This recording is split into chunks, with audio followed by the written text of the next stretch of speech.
Kalkulatu zuzenaren naiz parabolaren ekuazioak eta bien arteko ebakidura puntuak.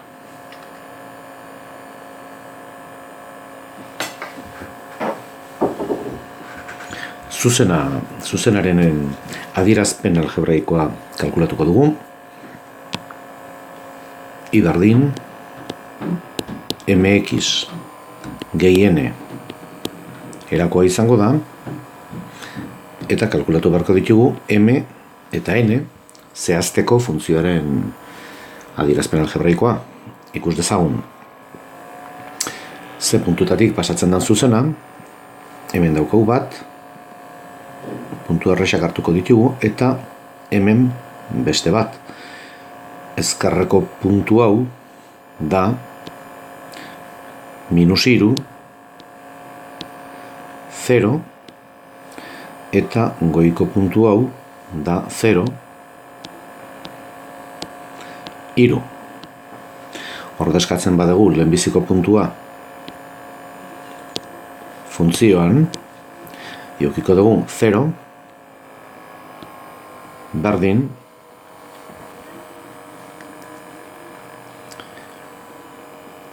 minus 3m gehi n. Ordezkatzen badugu bigarren puntua 0, 3, edukiko dugu, lortuko dugu 3 berdin m bidar 0, 0 gehi n. Beraz, zuzenean bigarren ekuazio ontatikan lortzen dugu n berdin 3. Ordezkatzen badugu goiko ekuazioan 0 berdin minus 3m gehi 3, beraz minus 3m berdin minus 3, hau da m berdin bat. Beraz, zuzen honen adierazpen algebraikoa izango da i berdin mx, beraz, bat bider x gehi n gehi 3. Hau da, zuzenaren ekuazioa. Kalkulatuko dugu orain parabolaren adierazpen algebraikoa. Dakigunez, i berdin a x bar b gehi bx gehi c erakoa izango da. Arditzagun 3 puntu, parabolan dauden 3 puntu, adibidez puntu hau, ezkerreko puntu hau ikusten dezue dela minus b bat, beste puntu hau x arratzen dagoena minus bat 0 izango da, minus bat 0, eta beste hau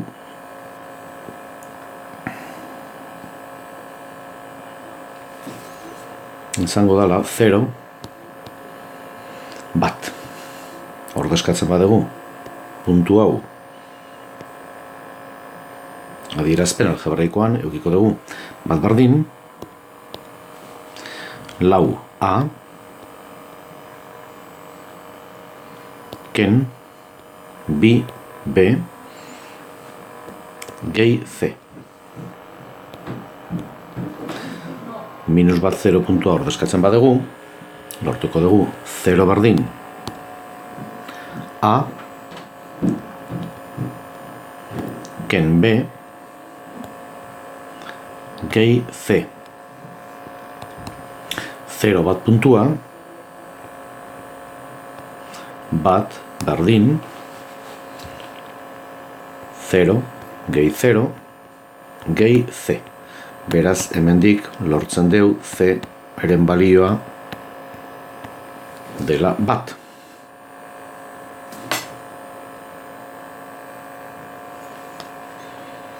Ordezkatuz goiko bi ekuazio hauetan, lortzen dut. Bat berdin, laua, ken, bi b, gehi bat, eta 0, berdin, a, ken b, gehi bat. Pixka bat ordenatuz, eukiko genuke laua, ken, bi b,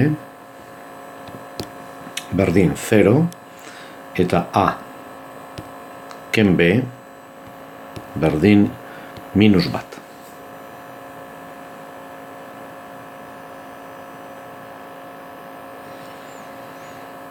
Hemendik, a bakartzen badegu, a izango da, b, ken bat.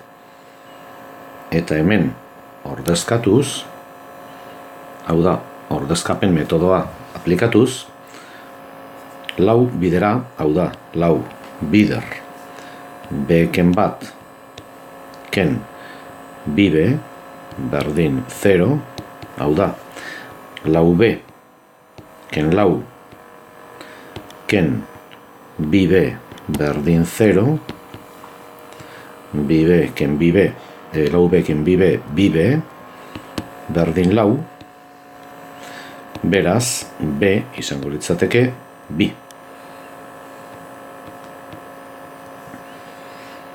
Falta zaigu haren balioa kalkulatu, hemen daukau, beren arabera, a izango litzateke beken bat, beraz, biken bat, bat.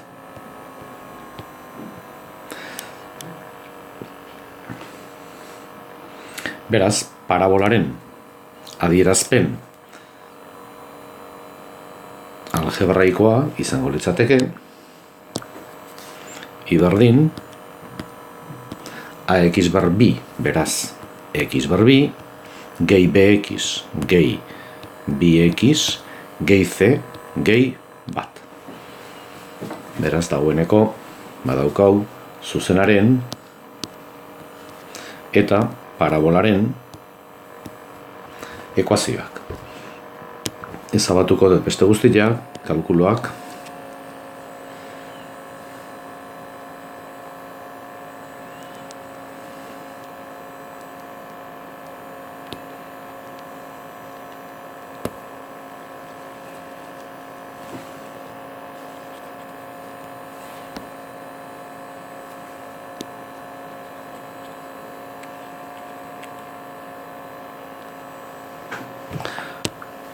Zan i eta parabolaren ekuazioa zan i berdin x bar bi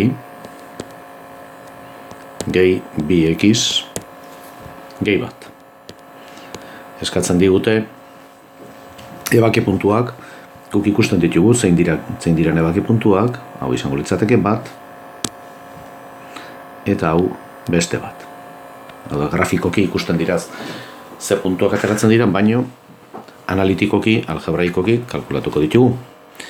Ebatzi behar dut ekuazio sistema hau, i bakanduta dago hemen, hemen ere bakanduta dago, beraz, esan dezakegu, x bar bi, gehi bx, gehi bat, dela x gehi iru, berdintze metodoa aplikatuz. Hau da, x bar bi, gehi x, ken bi, berdin 0. Formula aplikatuz, x berdin, minus bat, plus minus, erro, bat, gehi sortzi, zati bi, beraz, minus bat, plus minus, izango litzateke, erro bederatzi, beraz ja zuzenien iru jartzen dut, zati bi. Hau da,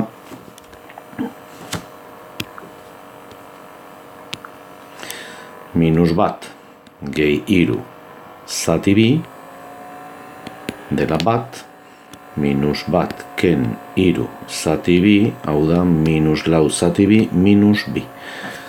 Kontuz ez dugu indikan bukatu, kalkulatu dugu, xen balioak, baina puntuak oraindik ez ditugu finkatuta.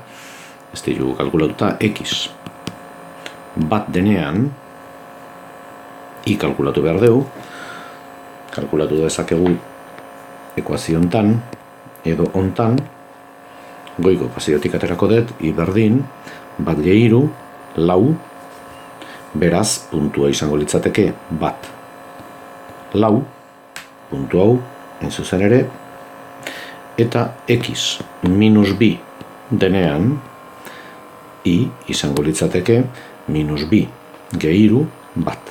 Beraz, kasu honetan, puntua izango litzateke, minus bi, bat. Beraz, beste puntu hau.